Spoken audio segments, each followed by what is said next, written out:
Social మీడియాలో అసభ్యకర పోస్టులు పెట్టేవారిని కఠినంగా శిక్షించాలని AP PCC chief YS Sharmila demand చేశారు. తనతో పాటు వైఎస్ విజయమ్మ, సునీతలపై పోస్టులు పెట్టించింది వైసీపీ ఎంపీ అవినాష్ రెడ్డి అని పోలీసులు నిర్ధారణకు వచ్చారని, అలాంటప్పుడు ఆయన్ను ఎందుకు విచారించడం లేదని ప్రశ్నించారు ఆమె. సోషల్ మీడియాలో అసభ్యకర పోస్టులకు సజ్జల భార్గవరెడ్డి మూల కారణమని అన్నారు. ఆయన్ని ఎందుకు అరెస్ట్ చేయలేదని ప్రశ్నించారు. అసభ్య పోస్టుల వెనుక ఎంత పెద్ద తలకాయలున్నా, ఏ ప్యాలెస్లో దాక్కున్నా పోలీసులు వదిలిపెట్టొద్దు. పోస్టులు పెట్టిన వారిని మాత్రమే పోలీసులు పట్టుకుంటున్నారు. వారి వెనుకున్న వారిని ఎప్పుడు అరెస్ట్ చేస్తారు? తెర వెనుకున్న వారిని వదిలేస్తే న్యాయం జరగదు. మహిళల పట్ల సోషల్ మీడియా వేదికగా అసభ్య ప్రచారం చేయడం దుర్మార్గమని అన్నారు.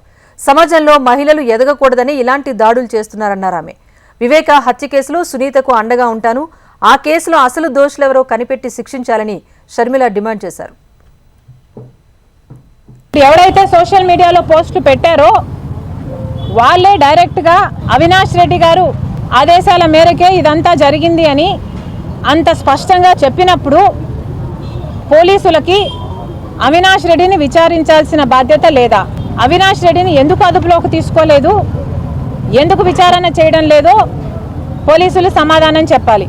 సోషల్ మీడియాలో అసభ్యకరంగా, అవమానకరంగా, చాలా నీచంగా, చాలా ఘోరంగా, ఇంత దిగజారుడు రాజకీయాలు ఎక్కడా లేని విధంగా అంతగా సోషల్ మీడియాలో ఒక నన్ను, అమ్మను, సునీతనే కాదు ఎంతోమంది ఇతర రాజకీయ నాయకుల వాళ్ళ ఇళ్లలో ఉన్న ఆడవాళ్ళను కూడా అంత నీచంగా మాట్లాడితే మరి పోలీసులు ఈ చిన్న చిన్న వాళ్ళని మాత్రమే బాధ్యులను చేస్తారా?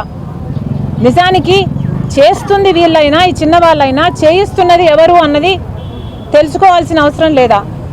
సజ్జల భార్గవ్ అనేవాడు ఈ మొత్తం సోషల్ మీడియా అంతటికీ కూడా ఈ టీం హెడ్ అన్నది అందరికీ తెలిసిన వాస్తవం. మరి సజ్జల భార్గవ్ని ఎందుకు అరెస్ట్ చేయడం లేదు, ఎందుకు ఎంక్వైరీలు చేయటం లేదు? అవినాష్ రెడ్డి గారి పేరు ఒకరు తీస్తే కూడా ఎందుకు అరెస్ట్ లేవు, ఎందుకు వారిని ఎంక్వైరీలు చేయడం లేదో పోలీసులు సమాధానం చెప్పారు.